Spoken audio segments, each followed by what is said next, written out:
అండి, welcome to నవల హృదయం. ఈరోజు వీడియోలో వసంత శిశిరం నావెల్ నెక్స్ట్ పార్ట్ చూసేద్దాం.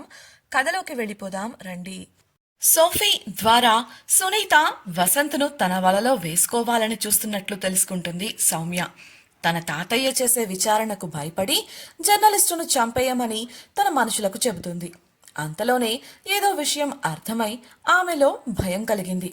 వెంటనే తన మనుషులకు ఫోన్ చేసి, ఆగండి, మీరు ఇప్పుడు యాక్షన్ తీసుకుంటే మనమే స్వయంగా దొరికిపోతాం, కాబట్టి నేను చెప్పినట్లు చేయండి అంటూ తన ప్లానును పూర్తిగా వివరించింది.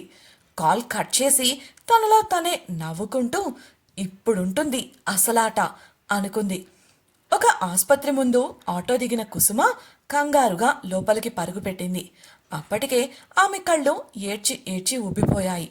గది నంబర్ తెలుసుకొని లోపలికి వెళ్లిన ఆమెకు మంచంపై పడుకొని ఏడుస్తూ కనిపించింది 6 ఏళ్ల పాప. తెల్లటి పలుచటి వస్త్రం తప్ప ఆమె శరీరంపై ఎటువంటి దుస్తులు లేవు. ఆ పాపకు పక్కన కూర్చొని సముదాయిస్తూ కనిపించింది కుసుమకు తెలిసిన పెద్దావిడ. వారిని చూసిన కుసుమకు కన్నీళ్లు ఆగలేదు. కుసుమను చూసిన పాప, అమ్మా, ఒళ్లంతా మంటగా ఉందమ్మా అంటూ ఏడుస్తోంది. ఊరుకో చిన్నారి, తగ్గిపోతుందిలేమ్మా, అమ్మను వచ్చేశాను కదా, నేను చూసుకుంటానులే. పాపకైతే ధైర్యం చెప్పగలిగింది. కాని ఒళ్లంతా బొబ్బలు కట్టిన పాప దేహం చూసిన ఆమెకు గుండె పట్టేసినట్లు అయ్యింది. డాక్టర్ ఇచ్చిన మందుల ప్రభావం వల్ల పాప నిద్రపోగా ఆకలేసి తినడానికేదైనా పెట్టమని ఇంట్లో వాళ్లను అడిగిందట. మీ ఆయన తాగుతూ కూర్చొని తనను పట్టించుకోలేదు. ఇక మీ అత్తగారి సంగతి చెప్పాలా? 6 ఏళ్ల వయసు పాపను ఆడపిల్లవు, పనులు నేర్చుకుంటే మంచిది అంటూ నువ్వే పోయి వండుకో అని వంటగదిలోకి పంపిందట. పాపం ఆకలికి తట్టుకోలేక నూడిల్స్ చేసుకుందామని స్టూల్ ఎక్కి వేడినీళ్లు పెట్టింది. కాని దానికి ఎత్తు చాలక చెయ్యి జారి వేడి నీళ్లన్నీ మీద పడిపోయాయి. ఆ స్థితిలో ఆస్పత్రికి తీసుకురావాల్సింది పోయి వంటగది పాడు చేస్తావా అంటూ దాన్ని పట్టుకు కొట్టిందట. ఇరుగు పొరుగు వాళ్లు చూసి నాకు ఫోన్ చేశారు. వెంటనే వెళ్లి ఆస్పత్రికి తీసుకొచ్చాను. వద్దన్న కొద్దీ అతనే కావాలని పోయి పెళ్లి చేసుకున్నావు. ఇప్పటికైనా మించిపోయింది లేదు కుసుమ, నీ బిడ్డ కోసమైనా ఆలోచించు అని సర్ది చెప్పింది పెద్దావిడ. కుసుమ బాధ తట్టుకోలేక ఏడుస్తుంటే ఆ గదిలోకి వచ్చారు ఆమె భర్త, అత్తమామలు. అసలు మా పిల్లని ఇక్కడికి తీసుకొచ్చిందెవరు? ఎంత ధైర్యం మీకు? మీ మీద పోలీస్ కంప్లైంట్ ఇస్తాను అంటూ కయ్యమంది కుసుమ అత్తగారు. అసలే ఈ ఆస్పత్రిలో ఎంత ఖర్చవుతుందో ఏంటో, డబ్బులు ఊరికే వస్తున్నాయా? ముందు మా పిల్లను మేము డిశ్చార్జ్ చేసుకుని తీసుకెళ్లిపోతాం అంటూ మంచం దగ్గరకు నడిచాడు కుసుమ మామగారు. గబగబా వెళ్లి వారికి అడ్డుగా నిలిచింది కుసుమ. మీకు దండం పెడతాను, దాని ఆస్పత్రి ఖర్చులు కంపెనీ వారు భరిస్తారు. దయచేసి దానికి ట్రీట్మెంట్ సవ్యంగా జరగనివ్వండి అని బ్రతిమిలాడింది. మీ అమ్మ కూతుళ్లకు పిచ్చోళ్లను చేయడానికి మేమే దొరికామా? ఏదో కాసిన గోరువెచ్చటి నీళ్లు పడేందుకే ప్రాణాల మీదకు వచ్చినట్లు నటిస్తున్నారు. అడుతప్పుకో, గయాళితనం చూపించింది అత్త. కుసుమ భర్త ఏమీ మాట్లాడకుండా ఓ వైపున నిలబడ్డాడు. మాట్లాడలేక కాదు, తాగి మత్తు ఎక్కువై తూలుతూ ఉన్నాడు. అసలు అతనికి అక్కడ ఏం జరుగుతుందో కూడా తెలియడం లేదు. పెద్దావిడ కోపంగా, ఈ మాటలనడానికి నీకు మనసులా వచ్చిందమ్మా? ఏంటి, గోరువెచ్చటి నీళ్ళా? గోరువెచ్చటి నీళ్లు పడితే వచ్చే బొబ్బలా ఇవి అంటూ పాప శరీరంపై ఉన్న దుప్పటిని పక్కకు తొలగించింది. నల్లగా కమిలి బొబ్బలు కట్టిన పాప చర్మాన్ని చూసిన వారు ముఖం తిప్పుకున్నారు. మీరేం చేసినా ఇవాళ పాపని ఇక్కడి నుంచి తీసుకెళ్లలేరు. కాదని పోలీసులకు ఫోన్ చేస్తారా? చెయ్యండి. 6 ఏళ్ల పాప చేత వంట చేయించినందుకు ముందు మిమ్మల్నే అరెస్టు చేస్తారు. పాప కోసం వండిపెట్టిన భోజనాన్ని తినాలన్న బుద్ధి అదేం బుద్ధమ్మా? గాడిద బుద్ధి. గుండ్రాయిలా ఉన్నావు. నీకోసం నువ్వు వండుకోలేవా? పాపకు వండి పెట్టలేవా? ఆడపిల్లంటే అంతలోకువా? అరిచింది పెద్దావిడ. అప్పటికే ఆ గొడవ విని అక్కడికి చేరుకున్నారు జనం. స్టాఫ్ వారిని కంట్రోల్ చేస్తుంటే చుట్టూ జనం తమనే చూస్తూ ఉండటంతో జంకి కొడుకును చెరో చేత్తో పట్టుకుని లాక్కుపోయారు కుసుమ అత్తమామలు. జరిగింది చూసి ఉన్న చోటనే నిస్సహాయంగా కుప్పకూలిపోయింది కుసుమ. ఆమె బాధను చూసిన అక్కడి వారి గుండె తరుక్కుపోగా ఒక్కరి కళ్ళల్లో మాత్రం సంతోషం తాండవించింది. అది మరెవరో కాదు, ముసుగులో ఉన్న సునీత. కుసుమ ఆటోలో వెళ్లడం చూసి ఆమె వెనుకే ఆస్పత్రికి వచ్చింది. ఏడుస్తున్న కుసుమను చూసి ఆ శిశిరతో చేతులు కలిపి అందరి ముందు నన్ను దోషిగా నిలబెట్టావు కదూ, అందుకు నీకు ఈ శిక్ష చాలదు. నీ జీవితాంతం నువ్వు కుమిలి కుమిలి ఏడ్చేలా చేయకపోతే నా పేరు సునీతే కాదు. తనలో తనే అనుకొని స్టైల్గా జుట్టు వెనక్కు సర్దుకొని అక్కడి నుంచి వెళ్ళిపోయింది. ఇదిలా ఉంటే మార్కెట్ నుంచి ఇంటికి తిరిగి వస్తున్న సమయంలో శిశిరకు ఎదురైంది ఉష. శిశిర విసుగ్గా చూసి తప్పుకొని వెళ్లబోతుంటే కావాలనే ఆమె ఎదురుగా వెళ్లి అడ్డుగా నిలబడింది. ఉద్యోగం పోయిందని విన్నాను. పోనీ నేనొక ఉద్యోగం ఇస్తాను, చేస్తావా? వెటకారంగా నవ్వుతూ అడిగింది ఉష. శిశిర ఏమీ మాట్లాడకుండా చూస్తుంటే, రోజూ నా కాలేజ్ బ్యాగ్ మోయాలి, నీకు ఆ కేఫ్లో వచ్చే జీతమే ఇస్తాలే, కంగారు పడకు, వెకిలిగా నవ్వింది. నో థ్యాంక్స్ చెప్పి ఆమెను దాటుకొని వెళ్ళింది శిశిర. ఉమ కోపంగా, అది వాగిన వాగుడికి చెంప పగలగొట్టకుండా ఇలా వెళ్ళిపోతున్నావేంటే అని శిశిరను ప్రశ్నించగా, వదిలేయుమా, ఇప్పటికే చాలా మందితో సమస్యలున్నాయి, మనకు మరో కొత్త గొడవ వద్దు సర్ది చెప్పింది శిశిర. అలా వారు ఫామ్ హౌస్ దగ్గరకు చేరారో లేదో ఒక ఖరీదైన కార్ వారి ముందుకొచ్చి ఆగింది. అందులోంచి దిగిన శైలేష్ను చూసి చిరాకుగా ముఖం పెట్టింది శిశిర. అప్పటికే వీడియో చూసిన ఉమా అతన్ని గుర్తుపట్టింది. హాయ్ శిశిర, నేను చెప్పిన విషయం ఏం చేశావు? స్టైల్గా కారుకు ఆనుకొని మరీ అడిగాడు శైలేష్. మిమ్మల్ని కాంటాక్ట్ చేయలేదు అంటేనే నా సమాధానం ఏంటో మీకు తెలిసుండాలి కదా. ఇంత పెద్ద బిజినెస్ను రన్ చేస్తూ ఈ విషయం కూడా మీకు అర్థం కాలేదా?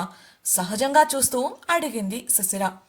విషయం అర్థమైనప్పటికీ కావాలని, అయితే ఇప్పుడేమంటావు అని అడిగాడు శైలేష్. సూటిగా చూస్తూ, నేను మీకు నా ప్రాజెక్టును అమ్మను, అలాగే మీ కంపెనీలో పని చెయ్యను స్థిరంగా చెప్పింది శిశిర. ఆమె అతడి కారును దాటుకుని వెళుతుండగా వెనుక నుంచి వచ్చి శిశిర చెయ్యి పట్టుకున్నాడు శైలేష్. పడబోయి నిలదొక్కుంటూ వెనక్కు తిరిగి చూసింది శిశిర. మర్యాదగా నా చెయ్యి వదులు అని వత్తి పలికింది.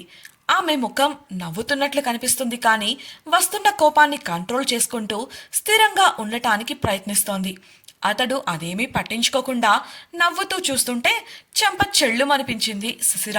ఆ దెబ్బకు రియాలిటీలోకి వచ్చిన శైలేష్ శిశిర వంక కోపంగా చూస్తుంటే, ఇంకొకసారి నా జోలికి, నాకు సంబంధించిన వాటి జోలికి వస్తే ఈ దెబ్బ పబ్లిక్గా తగులుతుంది. ఏంటి, నా బిజినెస్ ప్లాన్ని నీదిగా రిజిస్టర్ చేశానని అంత ధైర్యమా నీకు? అయితే వెళ్ళి నీ ఇష్టం వచ్చింది చేసుకో, ఇది తప్ప నీకు ఇంకేం మిగలదు అంటూ తన వెంట్రుకల నుంచి ఒక వెంట్రుక పీకి అతడి చేతిలో పెట్టి వెళ్ళిపోయింది. వెళ్ళిపోతున్న ఆమెను కోపంగా చూస్తూ చెంపపై చెయ్యి పెట్టుకుని నిలబడిపోయాడు శైలేష్. శిశిరను చూస్తున్న ఉమకు ఇదేది నమ్మశక్యంగా లేదు.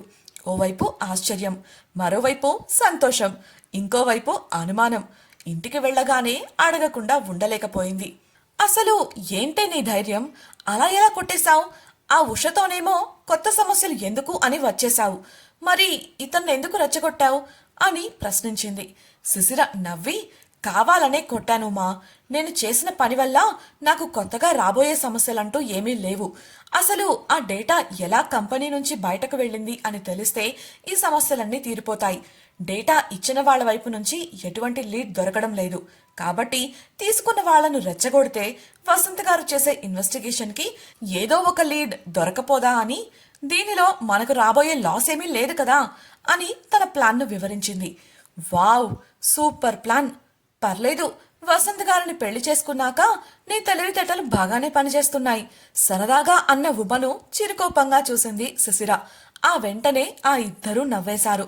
పాపం, తాను వసంత్కు సాయం చేయాలని చేసిన ఈ ప్రయత్నం తనకే బెడిసి కొట్టబోతుంది అని ఆ క్షణం శిశిర ఊహించలేకపోయింది. ఒక స్టార్ హోటల్లోని ప్రైవేట్ సూట్లో విలాసంగా సమయాన్ని గడుపుతున్నాడు ఓ వ్యక్తి. బెల్ మోగగా వెళ్లి తలుపు తెరిచిన అతడికి ఒక అందమైన యువతి కనిపించింది.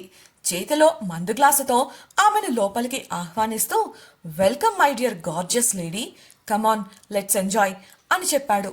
తలుపు వేయడమే ఆలస్యం ఆమెను హత్తుకొని అల్లుకొని సోఫాలోకి వాలిపోయాడు. అడ్డొస్తుందని చేతిలోని గ్లాసును జేబులోని పర్సును తీసి టీపాయ్పై పెట్టాడు. ఆ క్రమంలో అతడి పర్సు కింద పడి తెరుచుకోగా అందులో ఓ ఐడి కార్డ్ కనిపించింది. అది మరెవరిదో కాదు, ఆ రోజు ఉదయం వసంత్ ఫోన్ చేసి మాట్లాడిన జర్నలిస్టుది. ఆ సూట్ బయట కారిడార్లో ఒక మూలకు నిలబడి ఓ వ్యక్తి హెడ్ ఫోన్స్ పెట్టుకొని ఐప్యాడ్లో ఆటలాడుతుంటే కొంతమంది వ్యక్తులు ఒక నల్ల కారులో ఆ హోటల్ బయట అతడి కోసం ఎదురు చూస్తున్నారు. సాయంత్రం కాస్త రాత్రైంది కానీ ఆ సూట్ లోపల నుంచి ఎవ్వరూ బయటకు రాలేదు. ఫామ్ హౌస్ లో ఉన్న సుశిర ఫోన్ రింగ్ అవుతూనే ఉంది కానీ ఆమె ఎత్తడం లేదు. అప్పుడే తమ గదిలోంచి బయటకు వచ్చిన మధు వీణలు అది గమనించారు.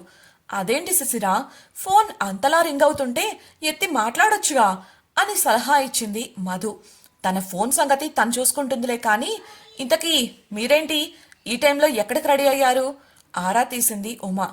అది ఉమా, నా బాయ్ ఫ్రెండ్ సినిమాకి వెళదామని టికెట్స్ బుక్ చేశాడు, అందుకే వెళుతున్నాం. 8:30కి మూవీ స్టార్ట్ అవుతుంది, సినిమా అయిపోగానే తిరిగి వచ్చేస్తాం అని సమాధానమిచ్చింది మధు.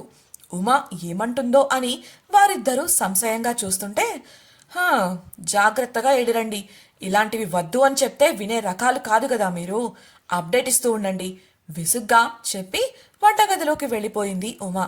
అలా మధు వీణలు బయటకు వెళ్లి అటుగా వస్తున్న ఆటో ఆపి ఎక్కి వెళ్లిపోయారు. ఆ మరుక్షణమే అక్కడే రోడ్డు ప్రక్కన పార్క్ చేసి ఉన్న ఒక కార్ స్టార్ట్ అయ్యి ఫామ్ హౌస్ ముందుకు వచ్చి ఆగింది.